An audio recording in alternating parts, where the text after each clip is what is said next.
హరే కృష్ణ. దక్షిణ భారతదేశంలో తమిళనాడులోని శ్రీవిల్లిపుత్తూర్ అనే పవిత్ర క్షేత్రంలో క్రీస్తు శకం 8వ శతాబ్దంలో ఒక అద్భుతమైన కథ జరిగింది. ఈ కథ భక్తి, ప్రేమ మరియు దైవ సాన్నిధ్యానికి నిదర్శనం. ఆ కథలోని ప్రధాన పాత్ర గోదాదేవి లేదా ఆండాళ్ అని పిలువబడే మహాభాగవతురాలు.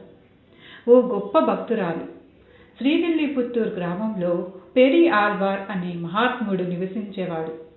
ఆయన అసలు పేరు విష్ణుచిత్త. భగవంతుడు అయినటువంటి శ్రీమన్నారాయణుని అత్యంత భక్తితో పూజించేవారు. ప్రతిరోజు తాజా పుష్పాలు తెచ్చి శ్రీ వటపత్రసాయికి అర్పించేవారు. అలా పూల కోసం తన తులసి తోటలోకి వెళుతున్నటువంటి ఒక శుభదినాన విష్ణుచిత్త ఒక అద్భుతమైన దృశ్యాన్ని చూశారు.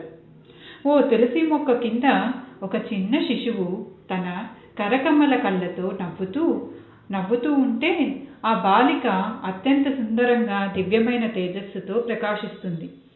విష్ణుచిత్త తన యొక్క హృదయం ఆనందంతో నిండిపోయింది.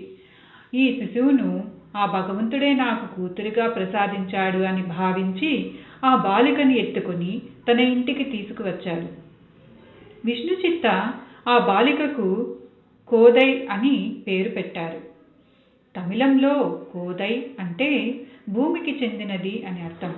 సంస్కృతంలో గోదా అని పిలుస్తారు. సంతానం లేకపోవడంతో దుఃఖించిన విష్ణుచిత్తకు ఈ బాలిక భగవత్ ప్రసాదం అని అనిపించింది.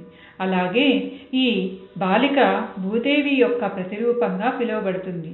అంటే భూదేవి ఈ భూలోకంలో మళ్ళీ ఈ విధంగా జన్మించింది.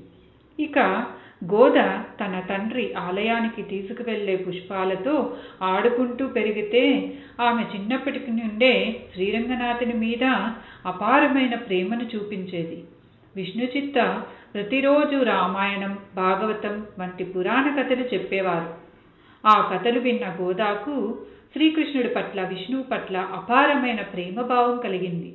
ఆమె తండ్రి దేవుడిగా అర్పించే పూలమాలల్లో రహస్యంగా తానే ధరించి అద్దం ముందు నిలబడి నేను రంగనాథుని భార్యను, ఆయన నన్ను పెళ్లి చేసుకుంటారు అని భావించేది.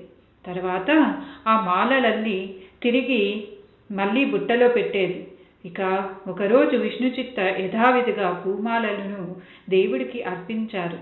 కానీ ఆ రాత్రి శ్రీ వటపత్ర సాయి విష్ణుచిత్త కలలో ప్రత్యక్షమయ్యారు.